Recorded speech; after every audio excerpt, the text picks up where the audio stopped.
Hello everyone, welcome back once again. So in this video we discuss what next question of exercise 4.6 of the chapter determinant. Okay, तो पिछले video में हमने question number 1, 2, 3 and 4 solve कर लिया था और इस वीडियो में अगला क्वेश्चन देखिए। जो ये क्वेश्चन नंबर 5 है और क्वेश्चन नंबर 6 है, जैसे हमने पिछले वीडियो में डिस्कस क्या किया था, एग्जामिन कंसिस्टेंसी, तो ये उसी का पार्ट है। ठीक है, तो हमें इसको डिस्कस करना है कि ये कंसिस्टेंट है या नहीं। ठीक है, सो how you can right solution. So you can right given that and you write this system of equations and then we write the system of equation can be written as, you can write the system of equation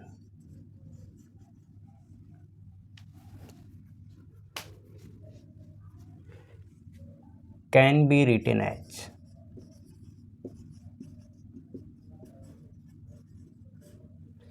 ax equal to b where a equal क्या होगा। अब देखिए क्या है कि जहाँ पर x है ये तो कोफिशिएंट लिख लेंगे, यहाँ पर x नहीं है तो इसका कोफिशिएंट क्या लिखेंगे, 0 लिखेंगे। ठीक है, तो जहाँ पर जो वेरिएबल अवेलेबल नहीं है उसके कोफिशिएंट को हमेशा 0 लिखेंगे, चाहे वो किसी भी वेरिएबल के साथ हो, x के साथ हो सकता है, y के भी और z के भी, जहाँ भी नहीं है उसको 0 ही लिखना है। ठीक है, सो you can right here a what first 3, second में x नहीं है तो 0, थर्ड में है 3। In the same way you can right y what -1, 2, -5 and z -2, -1 and 0। Capital X क्या है, variable x, y, z and b क्या है 2, -1, 3। ये हो गया। अब यहीं से हमें चेक करना है, here we want to check the matrix A is singular और नॉन सिंगुलर। ठीक है, तो इसके लिए हमें क्या करना होगा, नाउ डिटर्मिनेंट A, इसको लिखेंगे डिटर्मिनेंट के फॉर्म में 3, 0, 3, -1, 2, -5, -1, 0। अब इसको क्या करना है, ओपन करना है।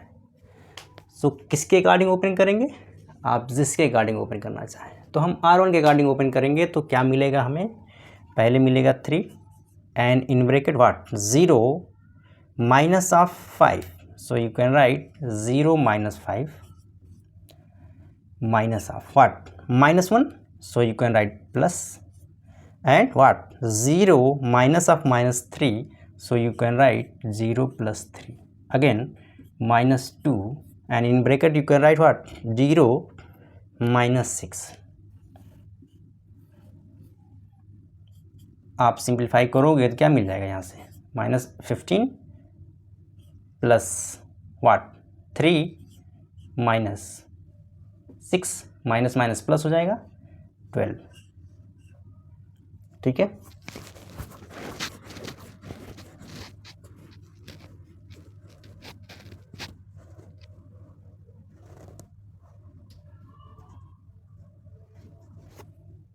तो ये क्या आ जाएगा, -15 प्लस 15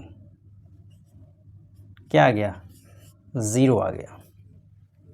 क्या आ गया, 0 आ गया। इसका मतलब ये क्या है, सिंगुलर मैट्रिक्स आ गया ये।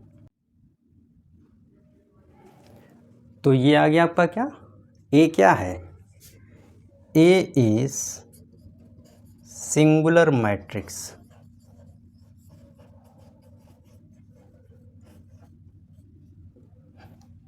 ए जब सिंगुलर हो गया तो क्या होगा, इसका सॉल्यूशन डज नॉट एग्जिस्ट होगा। ठीक है, अगर सिंगुलर हो गया तो आप यहाँ सीधे लिख सकते हैं then A inverse not exist.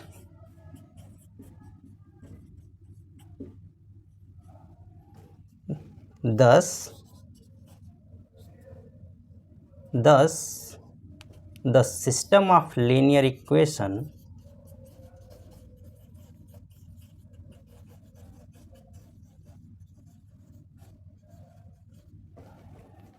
is inconsistent। ठीक है, तो ये क्वेश्चन नंबर 5 जो है वो क्या हो गया, इनकंसिस्टेंट हो गया।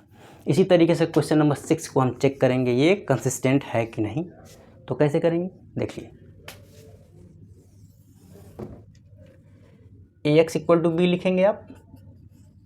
ए क्या है, सीधा लिखिए, 5 2 5 -1 3 -2 4 5 एंड 6। ठीक है, अब यहाँ से क्या करना है, डिटर्मिनेंट ए निकालिए।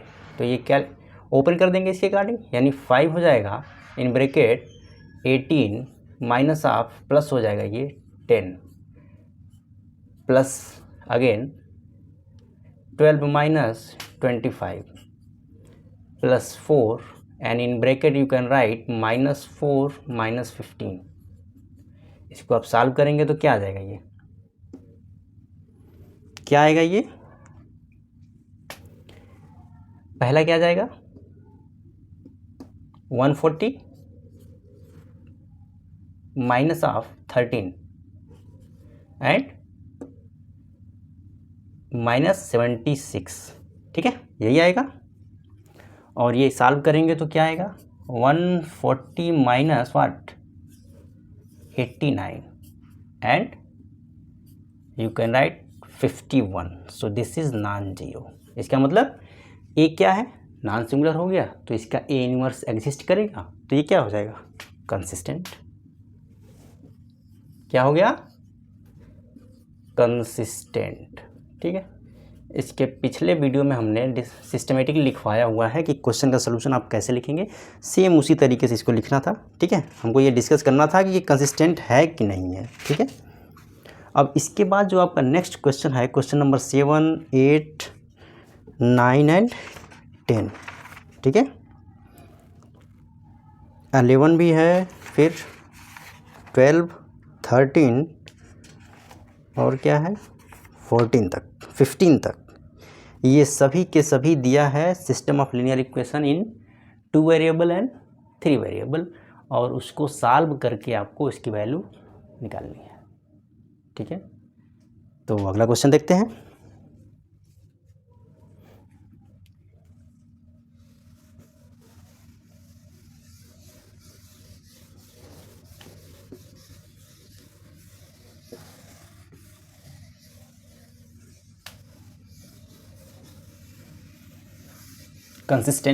कंसिस्टेंसी तो आपको समझ में आ गया होगा, अभी इसमें तो कोई डाउट नहीं रहना चाहिए। ठीक है,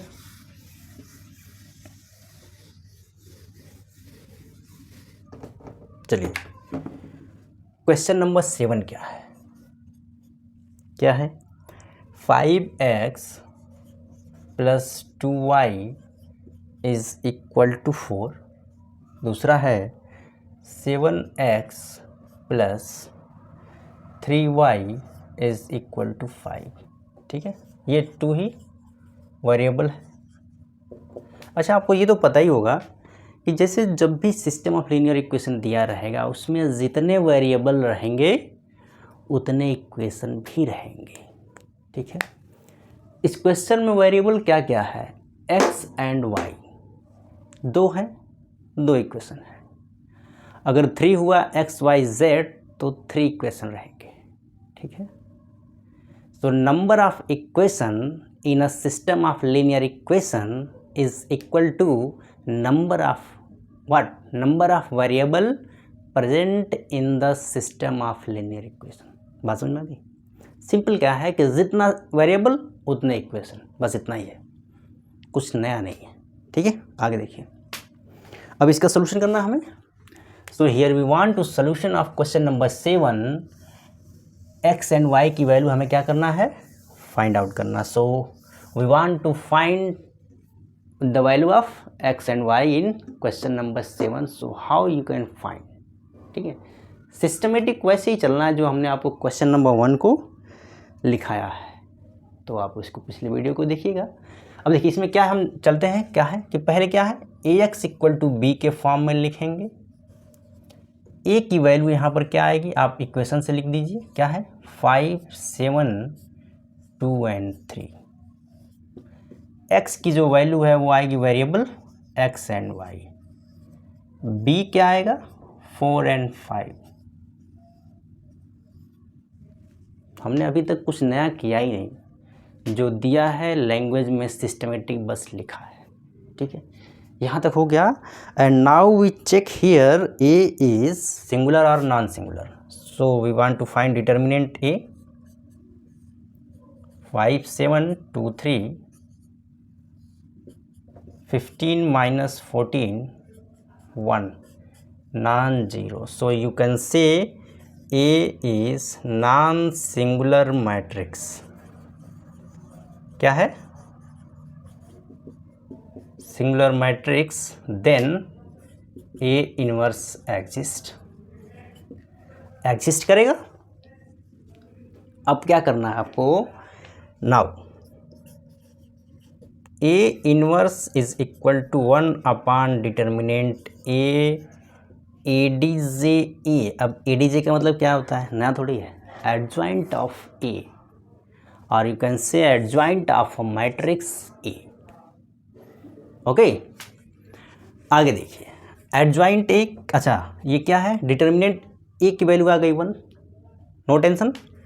अब एडजॉइंट A कैसे आएगा, क्या करते हैं 2 क्रॉस 2 में इंटरचेंज 3, 5 एंड साइन चेंज, ये आ गया आपका एडजॉइंट A। इसके अकॉर्डिंग ये मिल गया आपको A inverse. And now what, now x equal to what, A inverse B। A inverse की वैल्यू यहाँ से आप लिखेंगे 3, -7, -2 एंड 5, एंड B की वैल्यू यहाँ से 4 and 5, and now we multiplying these matrix, ठीक है। अच्छा आपने ये देखा होगा जैसे अगर n क्रॉस n का मैट्रिक्स है, ठीक है, पहले का ऑर्डर है ये, ठीक है, दूसरे का ऑर्डर है n क्रॉस 2, तो क्या इसकी मल्टीप्लिकेशन पॉसिबल है कि नहीं है। तो इसका सिंपल तरीका है, आपको बस यहीं देखना रहता है, ये लास्ट और ये पहला, अगर ये दोनों सेम हैं, इन दोनों को भूल जाइए, ये कुछ भी रहें, ठीक है, ये कुछ भी रहेंगे तो इनका मल्टीप्लिकेशन संभव है। अगर पहले को हमने लिखा है 2 क्रॉस 2 का मैट्रिक्स है, दूसरा क्या है 2 क्रॉस 1 का मैट्रिक्स है, यहाँ ध्यान से देखिए, ये 2 जो है इस 2 के इक्वल है, तभी ये मल्टीप्लिकेशन पॉसिबल है, ठीक है। और लास्ट में जो रिजल्टेंट आएगा उसका ऑर्डर क्या होगा, ये पहले को इसके साथ रख दीजिए। इसका मतलब इसमें अगर देखा जाए तो पहले को इसके साथ रखेंगे तो मल्टीप्लिकेशन के बाद 2 क्रॉस 1 का ही मैट्रिक्स आएगा जो ऑर्डर होगा, ठीक है। तो ये क्या है 2 क्रॉस 1 ही तो है, समझ में आ रहा है। चलिए ये तो हो गई बेसिक बातें। अब इसका करना है क्या, मल्टीप्लिकेशन। 3 से मल्टीप्लाई करेंगे तो 12 -10 -28 एंड व्हाट +25। इसको सॉल्व करेंगे तो आएगा ऊपर 2, यहाँ पर -3, और x को लिखेंगे अगर तो क्या आएगा x एंड y। यहाँ से x की वैल्यू आ गया 2, y की वैल्यू आ गया -3, और यही इसका सलूशन है, यही इसका आंसर है। 2 और 3 को रख के चेक करिए, पहले इक्वेशन में अगर आप चेक करेंगे 2 रखेंगे तो 10 आएगा, और -3 रखेंगे तो -6 आएगा, यानी 4 आ गया, पहला इक्वेशन सेटिस्फाई। दूसरे में आइए, x की जगह पर 2 रखेंगे तो पहला आएगा 14 माइनस व्हाट 9, क्या आएगा 5। दोनों इक्वेशन को सेटिस्फाई कर रहा है, इसका मतलब कि ये जो सलूशन है वो सही है, ठीक है। तो ये हो गया आपका solution of question number 7। Simple है। देखो मेन क्या है, अगर आपको इसका कॉन्सेप्ट अगर क्लियर है तो आप बहुत आसानी से इसे लिख सकते हैं, and this is the perfect solution. Okay, so in this type of question you can solve first what given that, and just you write the system of equation, then you write the above system of equation can be written in the form ax equal to b, where a equal to this, x equal to variable, b equal to right side. Okay, and then you can write now determinant a equal to what. ना अगर non zero है तो आप सीधे लिखेंगे a is non singular matrix, then a inverse exist करेगा तो इसका सोल्यूशन भी एग्जिस्ट करेगा, और वहाँ से आप सीधा ए इनवर्स निकालेंगे। अब देखिए यहाँ पर क्या है कि 2x2 का अगर मैट्रिक्स है तो उसको हम एडजॉइंट ए बहुत आसानी से लिख लेते हैं, लेकिन अगर ये 3x3 का हुआ तो हमें वहाँ को फैक्टर निकालना पड़ेगा, तो निकालेंगे। ठीक है, तो ये सोल्यूशन सिंपल था क्वेश्चन नंबर 7। चलिए अगला देखते हैं क्या है।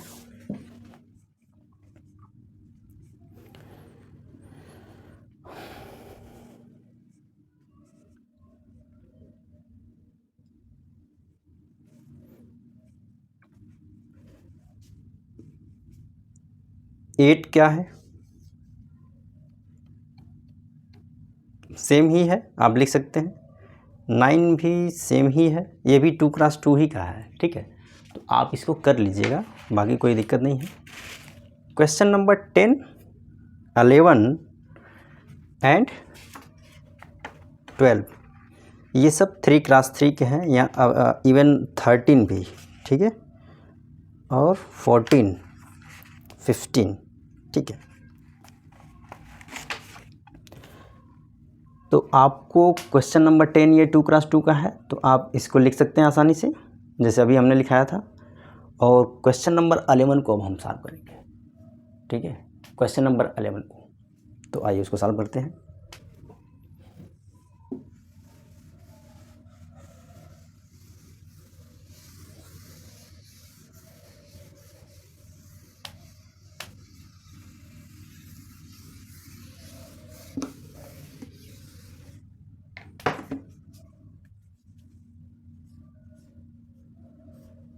अलेवन क्या है, 2x plus y plus z equal to 1।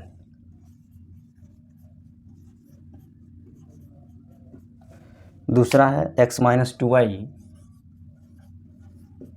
Minus z is equal to 3/2, 3y minus 5z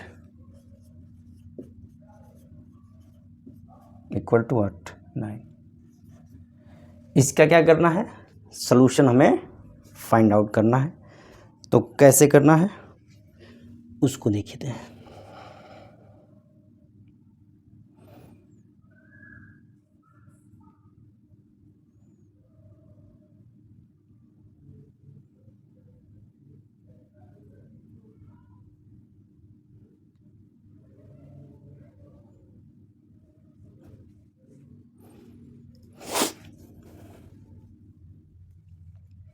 solution,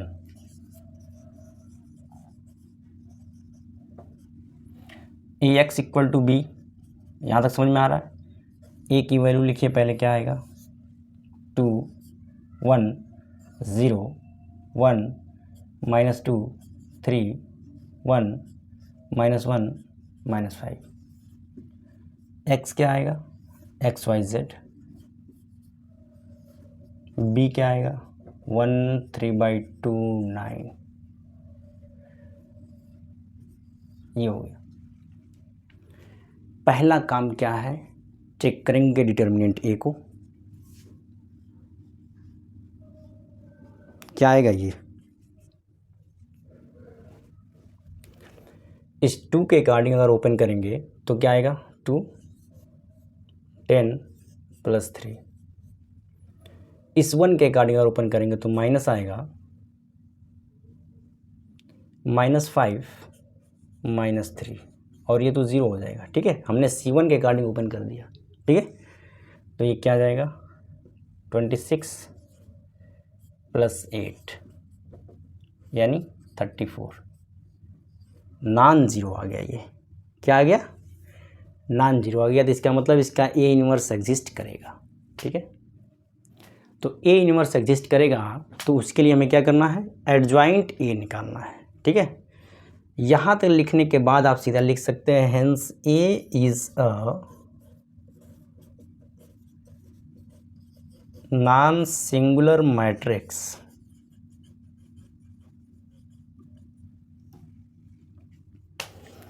therefore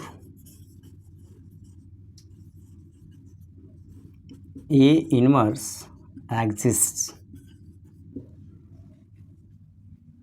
ठीक है, ए इनवर्स एग्जिस्ट करेगा। अब ए इनवर्स एग्जिस्ट करने के लिए पहला काम होगा हमें क्या, एडजॉइंट निकालना। सबसे बड़ा टास्क यही है इन 3x3 मैट्रिक्स। 2x2 होता तो हम डायरेक्ट निकाल लेते हैं, इसके लिए क्या करेंगे, सबको लिखना होगा। ठीक है, यानी कोफैक्टर माइनर को कोफैक्टर के साथ एक ही में लिखेंगे।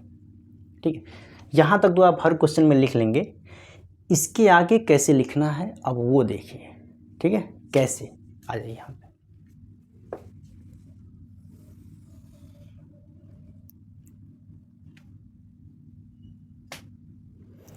Now Aij is equal to -1 to the power I plus j Mij। Aij क्या है, कोफैक्टर है। Mij क्या है, माइनर्स है। ठीक है, तो अब यहाँ पर अब एक एक को अलग अलग नहीं लिखेंगे, एक ही में निकाल लेंगे। ठीक है, तो आप सीधे लिख सकते हैं यहाँ पर A11। इसका मतलब ये क्या आ जाएगा, पॉजिटिव आ जाएगा। M11 यानी माइनर्स ऑफ A11 एलिमेंट की बात अगर करेंगे तो यही तो मिलेगा, और ये मिलेगा तो क्या मिलेगा, 10 + 3 यानी 13 आएगा ये, और ये पॉजिटिव है तो A11 की वैल्यू आएगा 13। क्या आ गया, 13 आ गया। ठीक है, अब A12 क्या आएगा,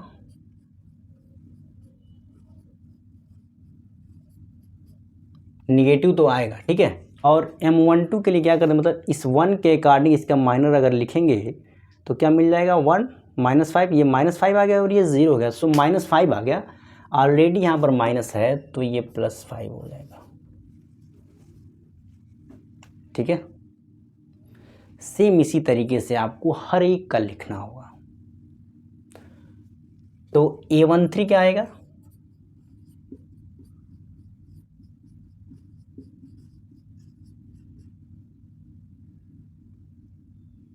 3 आएगा। ये कैसे आएगा, इस 1 के अकॉर्डिंग, तो इसको आप क्या करेंगे, कवर, ये कवर हो गया, यानी ये 3 हो गया, -0 सो 3 हो गया। साइन भी पॉजिटिव आएगा तो +3 ही रहेगा। तो ये 3 कोफैक्टर निकले हैं। अभी 6 हमें और लिखना है। ठीक है, तो कैसे लिखेंगे आप, A13 हो गया। अब A21 के लिए क्या करेंगे, M21 की वैल्यू क्या आएगा इसके अकॉर्डिंग, सो -5 -3 यानी -8, बट माइनस यहाँ पर पहले से है तो ये +8 हो जाएगा। ठीक है, यानी A21 की वैल्यू आ गया 8। समझ में आ रहा है कुछ कैसे हो रहा है, हमने बहुत सिस्टमेटिक लिखा हुआ था कोफैक्टर में कैसे निकालना है। ठीक है, अगर आपने उस वीडियो को नहीं देखा है तो एक बार ज़रूर देखिए, निश्चित रूप से आपको समझ में आ जाएगा। ठीक है, अब A22 की बात करेंगे।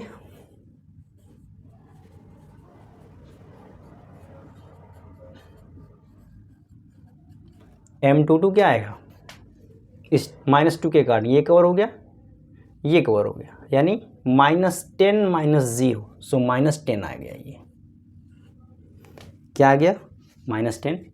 A23 लिख लीजिए, A23 M23 6 -6, क्योंकि यहाँ से माइनस है ऑलरेडी, तो -6 आ गया। इसी तरीके से आप A31 लिखेंगे, A32 लिखेंगे, A33 लिखेंगे, क्या आएगा आप भी निकाल कर लिखिए, मैं भी यहाँ लिख रहा हूँ, फिर आपको देखिए।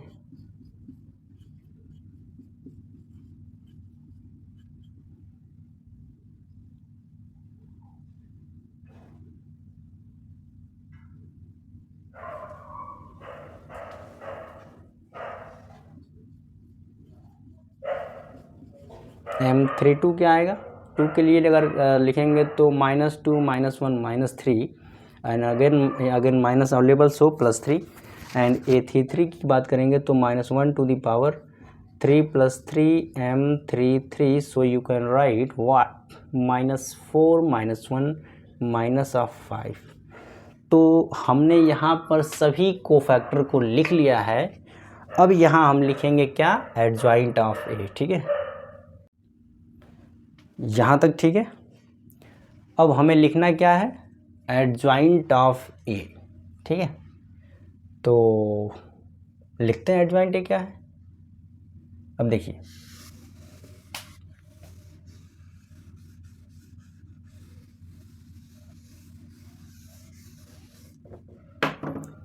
एडजॉइंट ए क्या होता है, A11 A12 A13 A21 A22 A23 and A31 A32 और ये वैल्यू आपको लिखना है, ठीक है। क्या आएगा, 13 5 3 8 -10 -6 1 3 -5 और ये आ गया आपका एडजॉइंट ए, ठीक है। और इसका डिटर्मिनेंट क्या आया था, 34 आया था ना, तो क्या था 34, so you can write A inverse is equal to 1/, यानी 1/34 और ये मैट्रिक्स आप लिखेंगे।